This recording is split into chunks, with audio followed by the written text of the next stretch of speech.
Assalamualaikum warahmatullahi wabarakatuh. Bertemu lagi kita dalam topik pembezaan untuk menentukan titik pusingan dan sifat titik pusingan tersebut ya. Okey. Jadi untuk pelajaran kita yang sudah, kita dah pun belajar bagaimana mencari kecerunan tangent. Okey. Jadi untuk hari ini kita akan tengok pula bagaimana untuk menentukan titik pusingan bagi suatu fungsi. Okey. Jadi dekat sini, perkara pertama yang perlu kita tahu ialah titik pegun ya. Titik pegun ya. Jadi dalam topik ini kita akan pelajari juga titik pegun. Titik pegun ni ada 3 jenis ya. Yang pertama ialah titik maksimum. Okey. Yang kedua, titik minimum. Dan yang ketiga ialah titik lengkuk balas. Okey. Okey. Jadi dalam antara ketiga-tiga titik pegun ini, ada di antaranya kita akan panggil dia sebagai titik pusingan. Ada yang bukan titik pusingan. Okey, jadi kita tengok gambar yang pertama di sini. Kalau kita tengok garisan yang warna biru ini adalah kecerunan ya. Jadi pada mulanya kecerunannya adalah positif. Dia naik ya. Dan kemudian dia akan ke titik S ni. Di mana dia kosong di sini. Kecerunannya kosong. Dan dia akan turun pula, kecerunannya akan jadi negatif. Okey. Kalau kita nampak dia naik. Kemudian dia ke kosong. Dan dia turun. Okey. Jadi untuk graf bentuk begini. Ya. Kita akan panggil dia sebagai titik maksimum. Okey. Graf ini adalah titik maksimum. Maknanya kalau kamu tengok dia bentuk graf masam graf masam. Di mana titik di atas ni kita panggil dia maksimum lah. Okey, jadi graf yang kedua, kalau kita tengok graf yang kedua ini, kecerunan dia pada mulanya dia turun, negatif, kemudian dia kosong, kemudian kecerunan dia akan positif. Jadi, bila dia kecerunan dia turun, kosong dan positif, jadi ini kita akan panggil dia sebagai titik minimum. Okey, ini adalah titik minimum. Okey. Okey, bila titik minimum, kita nampak bentuk graf dia seperti senyum ya. Senyum dan titik dia berada di bawah. Okey, bagaimana pula graf yang ketiga ni? Kalau graf yang ketiga ni pada awalnya kecerunan dia positif, naik ya. Kemudian dia duduk di kosong ni, kosong lah. Kemudian dia naik pula. Maknanya dia naik dan naik. Graf dia naik dan naik. Jadi untuk graf seperti ini, kita panggil dia sebagai titik lengkuk balas. Okey, ini namanya titik lengkuk balas. Okey. Jadi begitu jugalah kalau dia graf yang bentuk turun dan turun ya. Ya. Kalau dia turun dan turun pun kita akan panggil dia sebagai titik lengkuk balas. Di mana titik tu? Titik dia di dekat S tu dah. Okey. Yang ni pengenalan kepada titik maksimum, minimum dan juga titik lengkuk balas. Okey.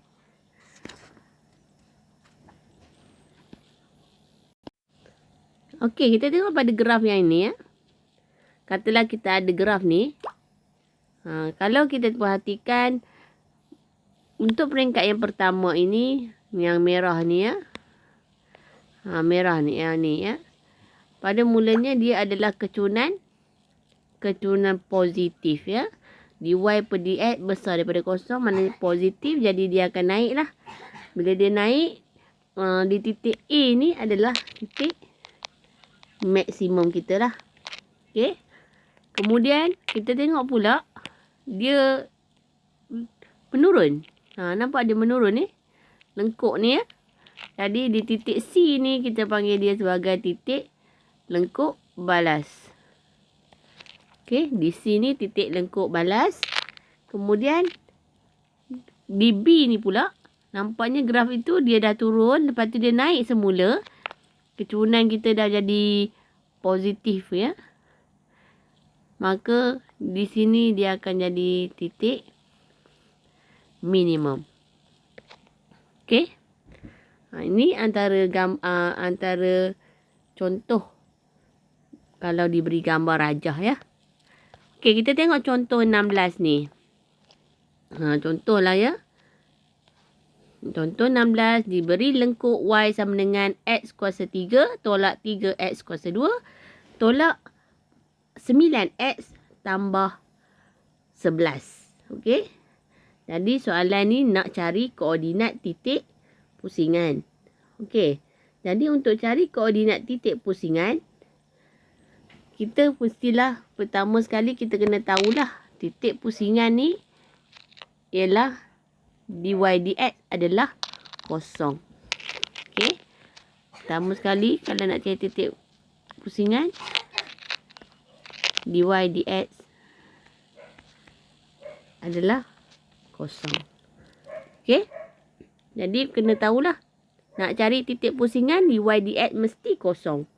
Jadi kita carilah dy dx dulu.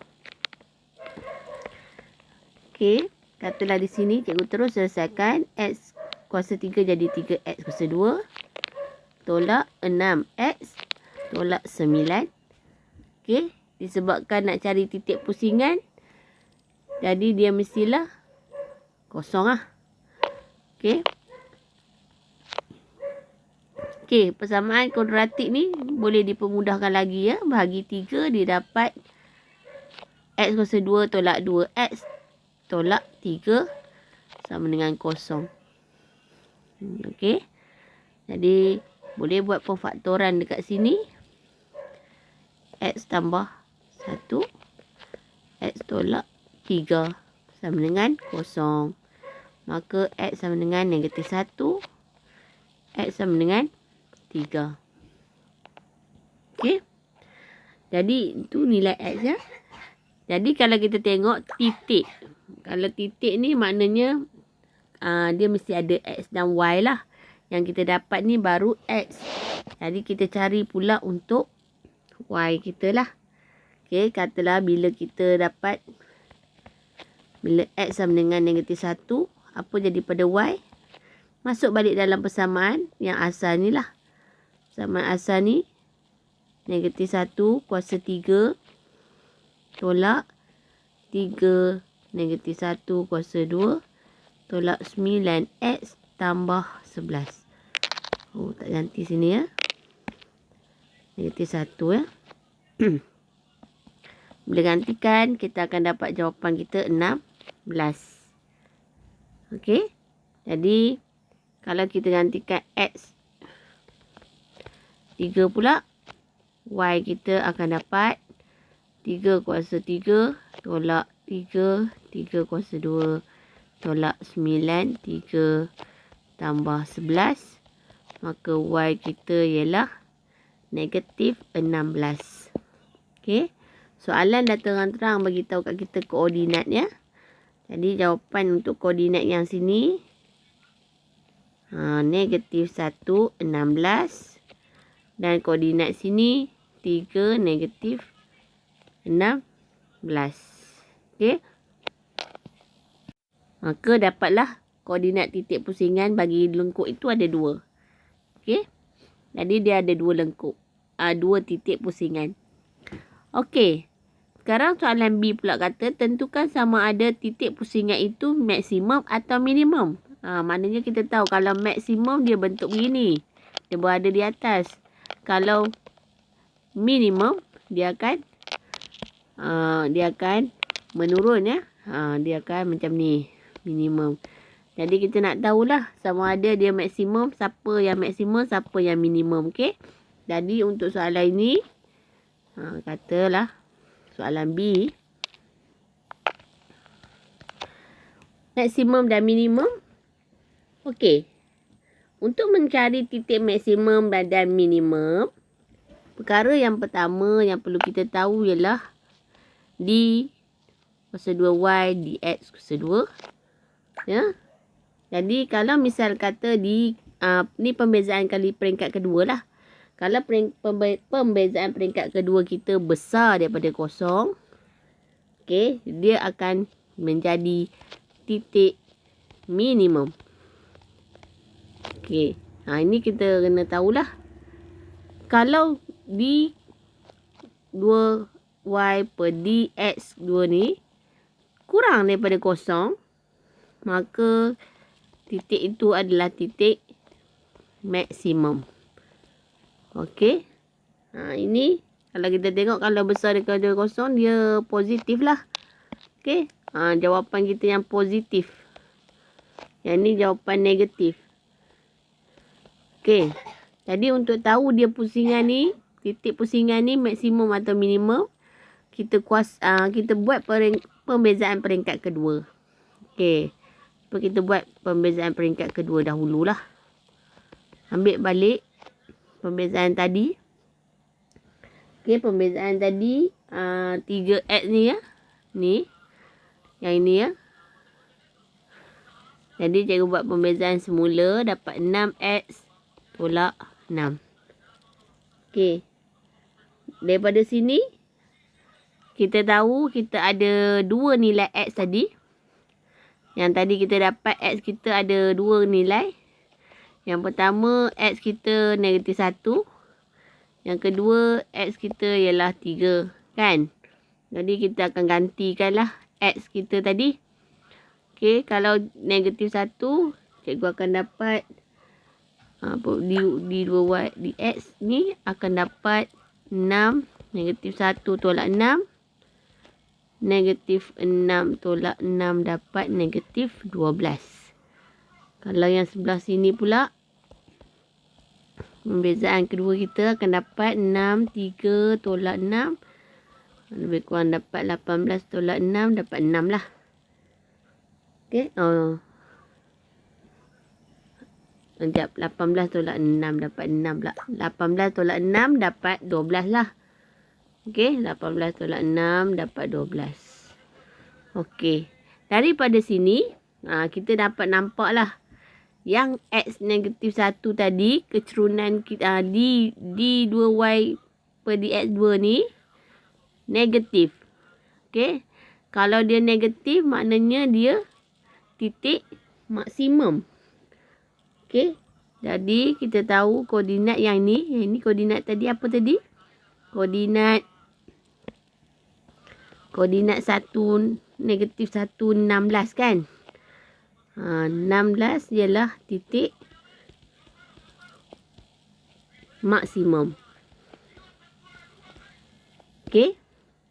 Manakala yang tadi ni, yang kedua ni, koordinat kita ni sebenarnya dia koordinat 3 negatif 16. Maka disebabkan jawapan dia 12, 12 ialah titik minimum. Jadi dapatlah kita tentukan siapa titik maksimum dan siapa titik minimum untuk setiap titik itu. Okey. Jadi kalau kita lukis gambar, kalau lah dia kata buat lakaran graf kan. Okey, katalah contohlah dia kata lakarkan graf, kita dapat bayangkanlah maksimum dan minimum. Maknanya dekat sini maksimum. Mungkin macam inilah lakaran dia. Okey. Lakar contoh ya. Sini titik kita negatif 1, 16. Kat sini 3 negatif 16. Contohlah kan. Kalau dia suruh kita buat lakaran graf. Okey. Jadi tak susah Untuk tentukan titik pusingan, benda yang pertama perlu ditahu ialah dy dx adalah kosong. Kemudian kalau kita nak menentukan titik tu maksimum atau minimum, kita kena ingat pembezaan peringkat kedua. Okey. Kalau dia positif, dia titik minimum. Kalau dia negatif, dia adalah titik maksimum. Okey. Kita tengok contoh yang lain pula nanti.